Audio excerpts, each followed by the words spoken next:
আসসালামু আলাইকুম গাইস।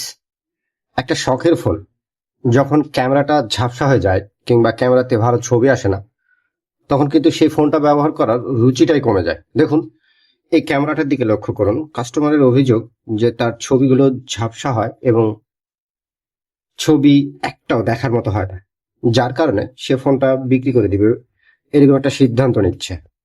তো আমাকে দেখালো, তারপর আমি ক্যামেরাটা খোলার পর দেখতেছি ক্যামেরাটার এই অবস্থা। দেখুন কি পরিমাণ ময়লা।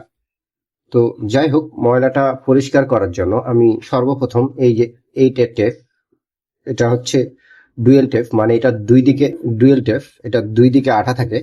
তো এই টেপটার আমি কিছুটা অংশ এভাবে কেটে নেব।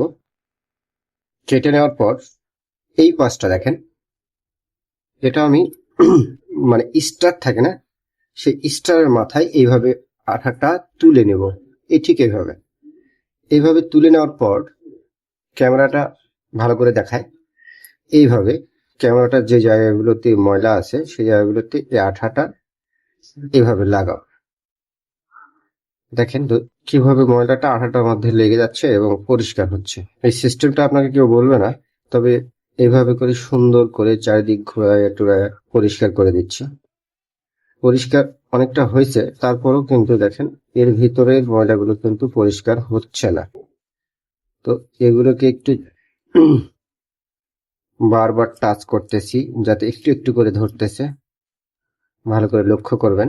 আবার বলতেছে ছবিটা ঘোলা হয়, যার জন্য আমি লেন্সটাও খুলে একটু দেখবো যে আসলে ক্যামেরাটার ভিতরে কি পরিমাণ ময়লা। এই পাশটা মোটামুটি ফ্রেশ আছে, তো তারপরেও আমি এটা পরিষ্কার করে দিই আগে। এভাবে যত্ন সহকারে প্রত্যেকটা জায়গায় একটু ভালো করে দেখবেন, দেখে দেখে যেখানে একটু ময়লা লেগে আছে সেখানে স্টারটা দিয়ে আঠাগুলো ঠেকাবেন, তাহলে আঠাতে কিন্তু ময়লাটা উঠায় নিয়ে আসবে। এইভাবে যদি কাজ করেন তাহলে ক্যামেরাটা কিন্তু নষ্ট হওয়ার কোনো সম্ভাবনা থাকে না।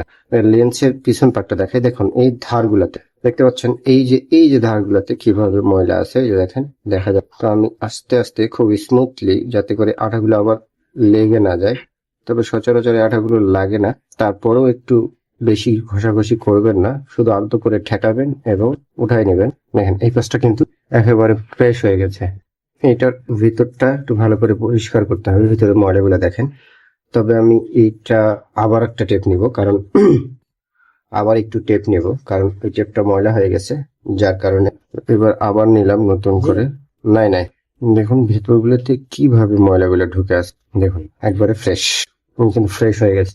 এবার এইটা নিয়ে এটা নিয়ে এইভাবে সম্ভব হলে হাত দিয়েও দিতে পারেন, আর যদি হাত দিয়ে দিতে না দিয়ে এইভাবে দিবেন, এটাই সব থেকে বেশি ভালো। কাজ মোটামুটি কমপ্লিট। ধন্যবাদ গাইস, দেখা হবে নতুন কোনো তথ্যের সাথে। আল্লাহ হাফেজ।